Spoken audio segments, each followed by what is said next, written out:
So, Michael, the California Talent Agency Act regulates people who obtain employment for artists, and so some managers say, "Well, I'm not going to be regulated under that act because I'm not going to procure employment."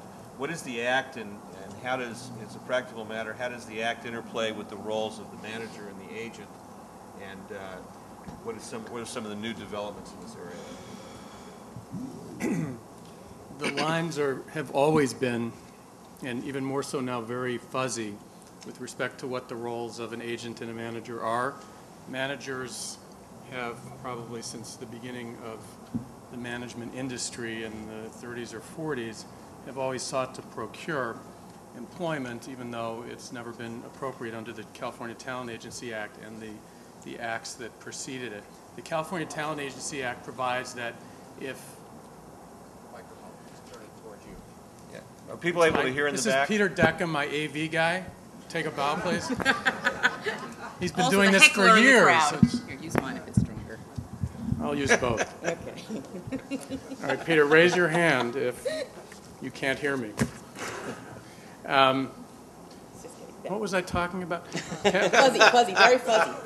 Fuzzy lines. Right.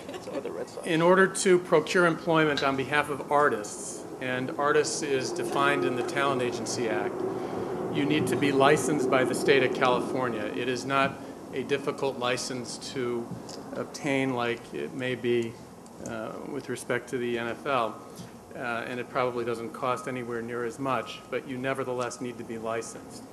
And the issue that has come up for many, many, many years is if someone is not licensed, like a personal manager, what happens?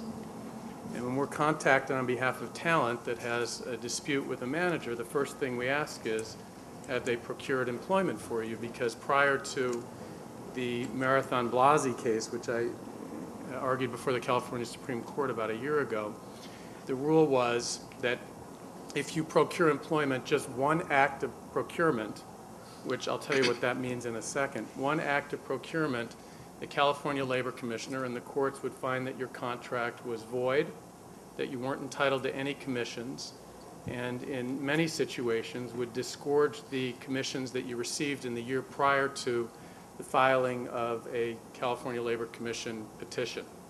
It was very draconian. But on behalf of artists, it was very easy to get people out of management contracts and to avoid having to pay commissions ever again. So the Blasi case started out as a very typical case where Rosa, I can call her Rosa because I know her very well by now, where Rosa had a manager, and the manager said when he first started working for you, I'm going to get work for you, which many, many, if not all managers say, or at least imply when they first are retained by artists. And he did. And he was successful in getting a couple things for her. The biggest was a show on Lifetime called Strong Medicine. So they had a dispute, and there were issues of fiduciary duty and breach of contract, which we never got to because the first order of business when you're representing artists is to say, has there been any procurement? And since there was, what we immediately did was file a Labor Commission petition. And we won. We proved that there were many acts of procurement. The Labor Commissioner voided the contract. And then as the Talent Agency Act allows, the manager was allowed to go into Superior Court. This is a California case, of course. Go into Superior Court on a trial de novo and say, let's try it again. So what we did, which we do in every case if we win before the Labor Commissioner, and it's very hard to lose, at least it was, we filed a motion for summary judgment based upon the testimony that was obtained in the Labor Commission petition, in the Labor Commission proceeding, and we won. There were no issues of fact. The manager admitted that there were acts of procurement.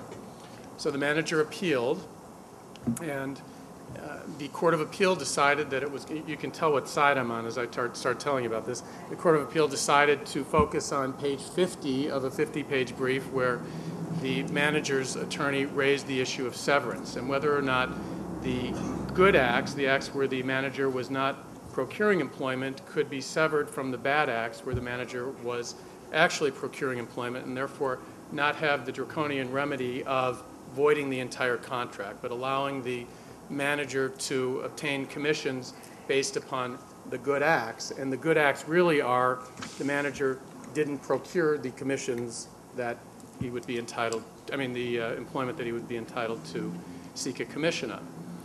And we did further briefing because there was only one page in one brief that focused on severance.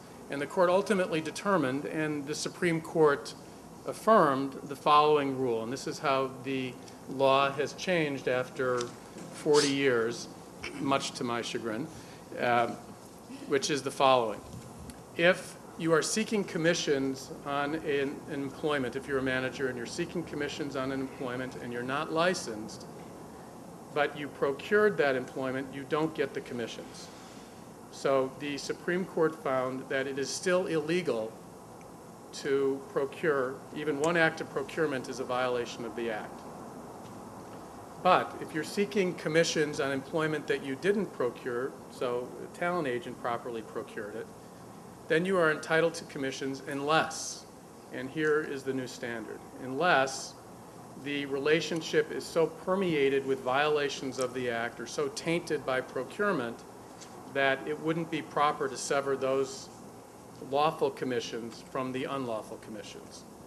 The Court of Appeal did not set forth a standard for determining how much that is. The Supreme Court did not set forth a standard for determining how much procurement that is.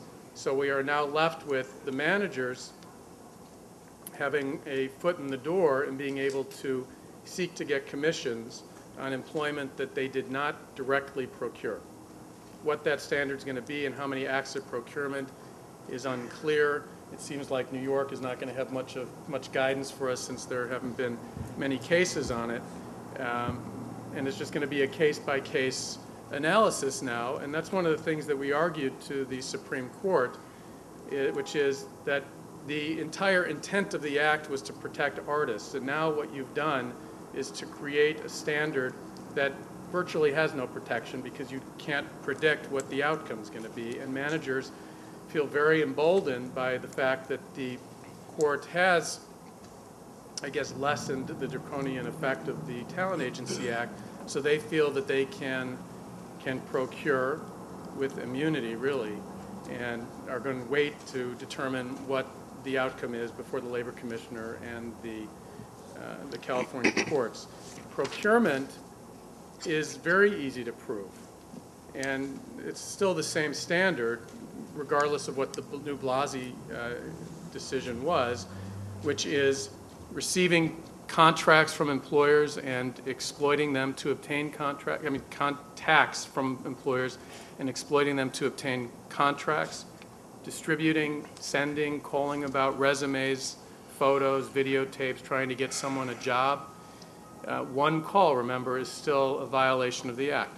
Furthering an offer of employment by negotiation, initiating, I'm just reading standards from the various cases over the years, initiating contacts that were logically intended to market the artists, initiating meetings, having meetings with movie and TV producers and executives, production companies, casting agents, making telephone calls simply to say, would you consider my client for a job? There is a limitation on that years ago was created to give managers or other people working with talent agents what has been called a safe harbor, which says that if you're working at the request of and in conjunction with a talent agent, if you're a manager, then you can do what would typically be considered procurement. So if if an agent says, I'd like you to help me negotiate this deal, and you're doing it in conjunction with the agent, then that is a free pass around the Talent Agency Act for someone that's not licensed. There's a little bit of a ambiguity in the safe harbor provision because it uses the word negotiation, and the Labor Commissioner has been back and forth on this, saying that in order for the safe harbor provision to apply, you have to be asked to negotiate as opposed to solicit calling someone or writing a letter, but the Labor Commissioner hasn't been really clear on that. I think that answers your question. I can go into more depth if there's more you want to know. There's an exception for getting a record deal, right? Yep, that is correct. If you seek to get a record production deal, then you're allowed to do it without being licensed. What about a publishing deal? Is there any case law on that yet? The standard is, I think that there is, and the standard is whether or not what you're doing is seeking to obtain employment for an artist where the artist is going to render services as an artist. So on a publishing deal, I think not, you're not really rendering services, and I think the Labor Commissioner has held that that's not a violation. And the same with producers. If you're a producer seeking to do a production deal and you're trying to get a studio to buy a project and you have an actor attached, since you're acting as a producer, not directly seeking to get employment for an artist, producers have been held not to have to be licensed.